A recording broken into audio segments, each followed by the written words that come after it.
अध्यक्ष जी, जब भगवान श्री राम के मंदिर का उद्घाटन करने गए तो हमारे देश की आदिवासी दलित राष्ट्रपति को नहीं लेके गए ताकि उनके प्रोटोकॉल की वजह से मोदी जी पीछे हो जाए। जब नई संसद का उद्घाटन हो रहा था वहां आप राष्ट्रपति जी को नहीं लेके गए क्योंकि वो दलित थी और प्रोटोकॉल में प्रधानमंत्री से ऊपर थी। और यही कारण है मोदी जी जब अयोध्या के स्टेशन का उद्घाटन करने गए तो आकाशवाणी हुई, उद्घाटन मत करो। उन्होंने कहा नहीं मैं करूंगा। उद्घाटन किया और स्टेशन की दीवार गिर गई। उसके बाद अयोध्या की सड़क, उसका उद्घाटन करने गए, फिर आकाशवाणी हुई कि उद्घाटन मत करो, ये सड़क टूट जाएगी। नहीं माने और उद्घाटन कर दिया, पूरी सड़क धंस गई। उसके बाद हमारे शंकराचार्यों ने मना किया, धर्माचार्यों ने मना किया कि मंदिर जो है अधूरा है, इसका उद्घाटन मत करो। उद्घाटन कर दिया, आज वो सारी छत टपक रही है भगवान श्री राम का, जो श्राप इनको झेलना पड़ेगा। बस 2 मिनट मेरा टाइम बचा हुआ है। 2 मिनट जितना टाइम बचा है वो उसी में पूरा करूंगा। ये तो कर दूंगा। और सुनिए माननीय अध्यक्ष जी सुनिए। और यही नहीं, जो लोग भगवान श्री राम की बात करते थे वो अयोध्या में हारे, वो चित्रकूट के अंदर हारे, वो सीतापुर के अंदर हारे, वो रामेश्वर में हारे और वो बद्रीनाथ में हारे। और मैं कह रहा हूं अब ये केदारनाथ में भी हारेंगे, सीट खाली हो गई है। और मैं कहना चाहता हूं, पूछना चाहता हूं, वो कौन लोग थे जिनका बयान आया था कि राजस्थान में हम 25 की 25 जीतेंगे? आप बताइए किसने कहा 25 की 25 जीतेंगे? और ये कहा कि हम 5 लाख से अधिक से जीतेंगे। अध्यक्ष जी कोई इनका अकाउंट खोल रखा है कि नहीं? जो मर्जी जो बोलेंगे, ये ऊपर वाले की लकड़ी है, ये ऊपर वाले की लकड़ी है। जब टिकती है तो आवाज नहीं होती है। ये बात मैं आप लोगों से कहना चाहूंगा। इसलिए प्रयागराज भी हारे, नासिक भी हारे, रामटेक भी हारे, यानी आपको ब्रह्मा विष्णु महेश सब लोगों ने खारिज कर दिया। क्या बात करते हो आप? क्या बात करते हो? किस बात की दुहाई देते हो? इन्होंने अध्यक्ष जी छल बल भय भ्रम और भ्रष्टाचार के दम पे लोकतंत्र को कमजोर करने का काम किया, संविधान को कमजोर करने का काम किया, संविधान की धज्जियां उड़ाई, राजस्थान के अंदर उड़ा रहे हैं। 400 पार हो गए, 400 पार, अरे 200 भी 200 पे अटक गए। और मैं कहना चाहूंगा हमारी वित्त मंत्री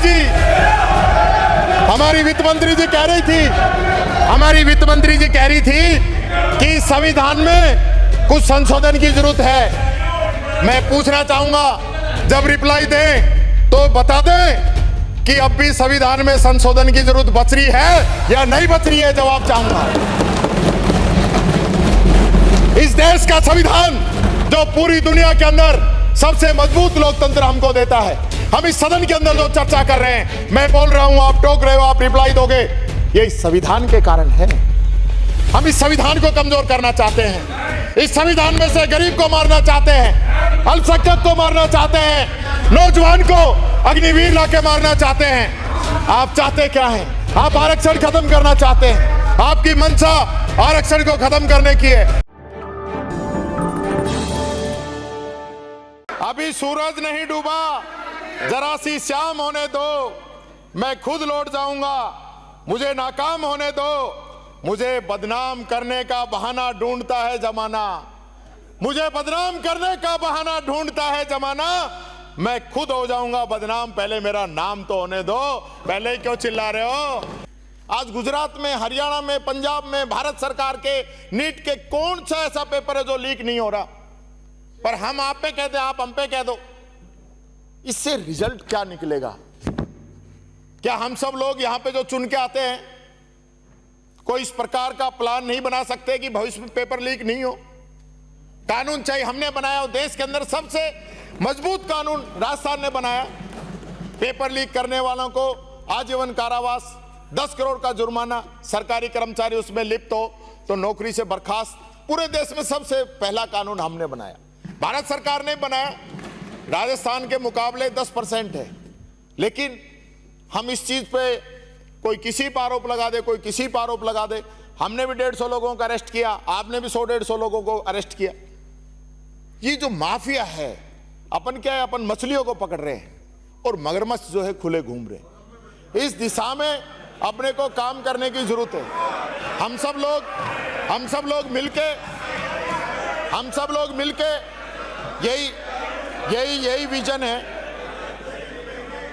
यही विजन है भारतीय जनता पार्टी के लोगों का, और यही आपका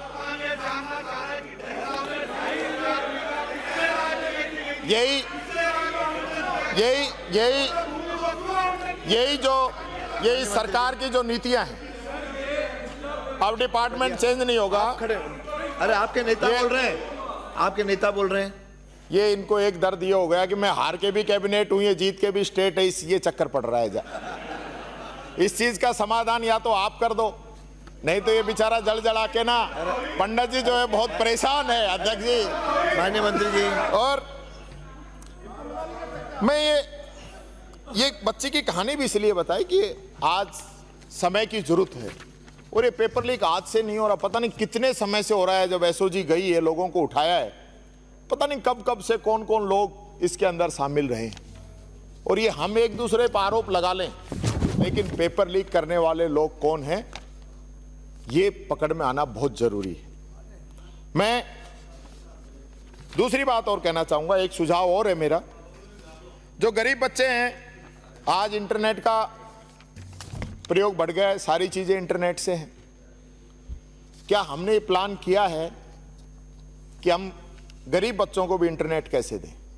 हमारी सरकार ने इंदिरा गांधी स्मार्टफोन योजना शुरू की, आप लोगों ने उसको बीच में बंद कर दी, लेकिन उसका मुख्य उद्देश्य ये था कि गरीब को भी, क्योंकि वो मोबाइल जो है इंटरनेट फ्री के साथ दिया था 3 साल का, तो उन बच्चों तक, उस परिवार तक इंटरनेट कैसे पहुंचे। आज अमीर आदमी तो जो डाटा डलवा लेता है। अब ये अंबानी की एक शादी हुई है, एक शादी में ही 499 पार कर दिया, और दूसरे बच्चे की शादी की तो 1000 रुपये जाएगा। ये बोझ तो अपने पे ही आना है। ये वही जियो है जो हमें फ्री दिया गया था, हमें फ्री दिया गया। जब फ्री लॉन्च हुआ मैंने नहीं लिया, फिर 6 महीने और बढ़ाया तब भी मैंने नहीं लिया, फिर 6 महीने और बढ़ाया तब मैंने कहा यार अब तो लेना ही पड़ेगा, क्योंकि सब लोगों ने जियो ले लिया। और उसके बाद जैसे ही 6 महीने पूरे हुए, फिर 99, फिर 199, फिर 299, फिर 399, अब 499, कुछ समय में 99, और पता नहीं कितने पैसे बढ़ेंगे और गरीब की जेब कटेगी, और दिन भी घटा दिया। ये बात मैं कहना चाहूं। तो इसलिए हमें इस विषय पे मैं समझता हूं कोई ना कोई बात हमें समझनी पड़ेगी। मैं ये भी कहना चाहूंगा, कोटा के अंदर जो बच्चे आत्महत्या कर रहे हैं, किसके बच्चे हों? हमारे बच्चे हैं। एक मजदूर, एक किसान एक समय का खाना नहीं खाता।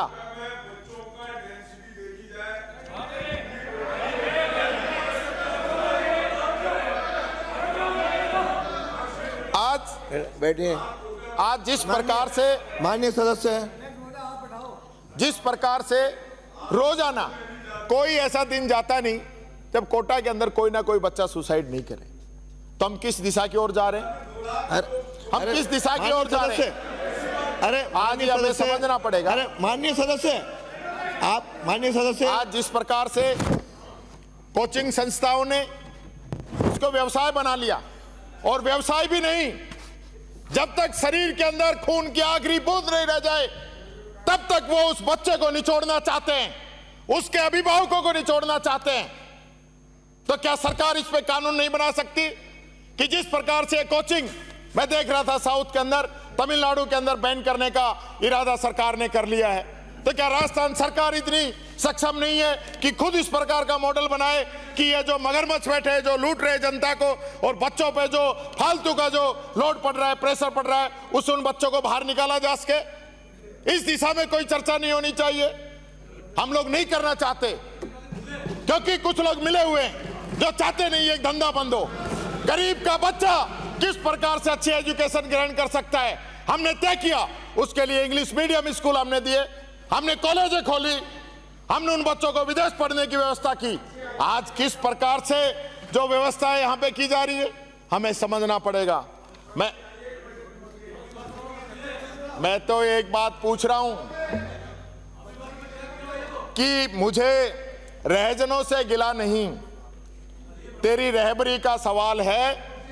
तू इधर उधर की बात न कर, तू ये बता काफिला क्यों लुटा, 25 से 14 पे क्यों आए, 25 से 14 पे क्यों आए, इसका भी जवाब दे देना। ये जो बातें कर रहे हो ना, ये जनता एक एक दिन का हिसाब लेगी आप लोगों से। किस प्रकार से यहाँ के आप जनता के गाढ़े खून पसीने की कमाई पे यहाँ ऐश कर रहे हैं, और जनता की आवाज उठती है, जनता का जो मुद्दा उठता है उस पर आप समर्थन नहीं करते हैं। इस राजस्थान की जनता आप लोगों से पूछेगी।